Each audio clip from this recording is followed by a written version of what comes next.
this is kind of crazy, but it turns out that the most important iPhone camera features are completely hidden from casual iPhone users. My name is Emil Pakariklis. I'm the founder of iPhone Photography School, and in this short video I'm going to share with you 7 hidden iPhone camera features that every photographer should use. And once you start using these hidden iPhone camera features in your own photography, your photos are definitely going to improve. Now, the first feature I want to share with you is swiping your finger horizontally across the screen of your iPhone to open the camera app from the lock screen. Now, this might seem like a small thing. Who doesn't know how to open the camera app, right? But the thing about photography is that the best shots often only last for a split second, and if you miss that opportunity, you might never be able to recreate it. And because of that, it's critical that you know how to open the iPhone camera quickly. And the quickest way to do that is to simply wake your iPhone up, as I'm doing it right now, and to then swipe your finger horizontally across the screen from right to left. If this doesn't work for any reason, then you have to swipe your finger from bottom to top. But once you do this, you're ready to start shooting in just a second, which is critical to make sure you don't miss those perfect shots. Now, the second technique I'd like to share with you is setting the focus yourself when you're taking photos. So let me show you what that looks like. So right now, you'll see that I've already framed the shot, and I'm taking the shot through the front wheel of a bicycle, which makes it more interesting.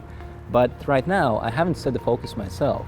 So the autofocus of the iPhone has picked somewhat of an average focus for this photo, but that's not what I want. So for an image like this, it's much better if I set the focus myself. So if I simply tap my finger right here on the foreground, you'll see that this square box appears and the focus is now set on the foreground. But if I'd like to change that, I can do it as well. And for that, I'd have to set focus here on the background, and you'll see how different the two resulting images are. The bottom line is this: if you don't set focus yourself, you're leaving your photos up to chance. Sometimes it will work out, at other times it won't, but you will not be in control of the camera of your iPhone. The next technique I'd like to share with you is setting exposure in your iPhone photos. So let me show you how that works. So the photo you're looking at now has some interesting exposure features. For example, the background is much brighter than the arc in the foreground, and because of that, we have to make a creative choice whether we're going to set exposure on the brighter background or on the darker foreground.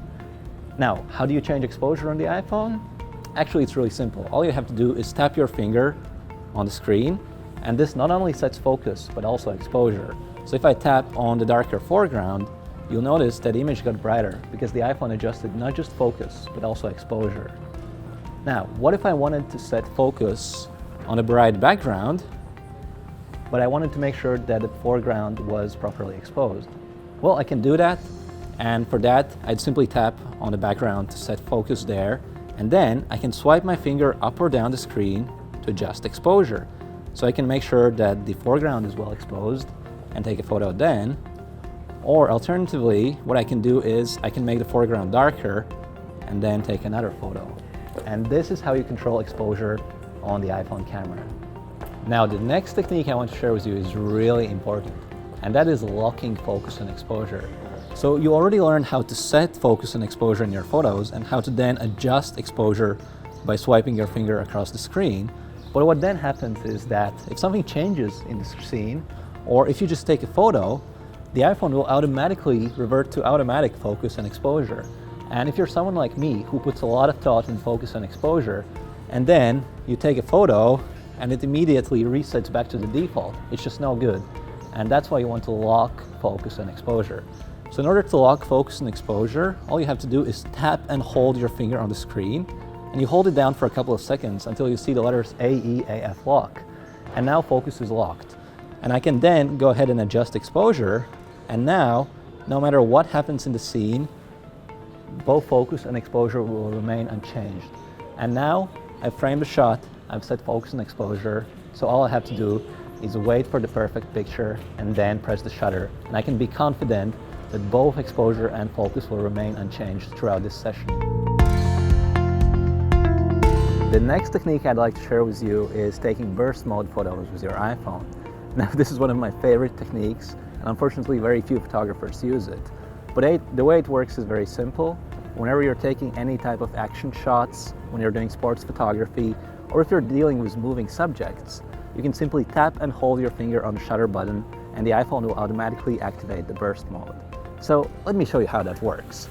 So you can see that I've already framed the shot, and as I tap and hold my finger on the shutter button, the iPhone starts taking photos. So if you could jump for a bit.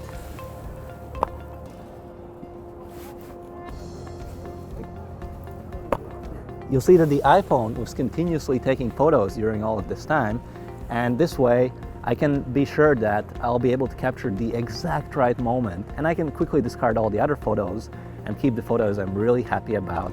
And these are the type of photos that I wouldn't be able to capture without the burst mode. The next technique I'd like to share with you is taking photos using the volume buttons of your iPhone. So if you're someone who's used to a physical shutter button that you get on a DSLR camera, you can actually get the same kind of feeling on your iPhone, and for that all you have to do is simply use one of these volume buttons on the side of the iPhone. And if you press either one of these buttons, a photo is automatically taken. And this is how you can take photos using the volume buttons of your iPhone. And finally, the last technique I want to share with you is taking photos with the white Apple headphones that you got when you first bought your iPhone. So if you find these white headphones, and if you plug them into your iPhone, you can then use the volume down or volume up buttons on these headphones as a shutter release. So this technique is really great for two reasons. One is if you're doing street photography, or perhaps if you're taking portraits and you want to remain unnoticed, then using these headphone buttons is a great way to do candid photography. And the second time when these headphones can be really useful is when your iPhone is on a tripod and you want to take a photo and you want to make sure that the iPhone doesn't shake at all. So if you plug in the headphones and if you use the headphone shutter release, you can take a photo without even touching the screen of your iPhone. So don't give up on your Apple headphones. They're really great for iPhone photography. Now, as you can see from the techniques I just shared, the iPhone camera looks really simple on the surface.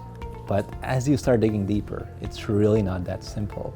There's so many hidden iPhone camera features, camera modes, and camera settings that you probably don't know about. And I could only share a handful of them in a short video like this. But to make matters worse, it's not enough to simply learn about all the different iPhone camera features. You also have to understand how to use each one of them in different photography scenarios. We're talking about different light conditions, different photography subjects, and even different genres and styles of photography. But the good news is that if you take some time to really learn iPhone photography, you can use your iPhone to take the kind of photos that nobody would even believe were taken with the iPhone. And because of that, I've created iPhone Photo Academy, which is an in-depth online course teaching you everything there's to know about taking photos with the iPhone.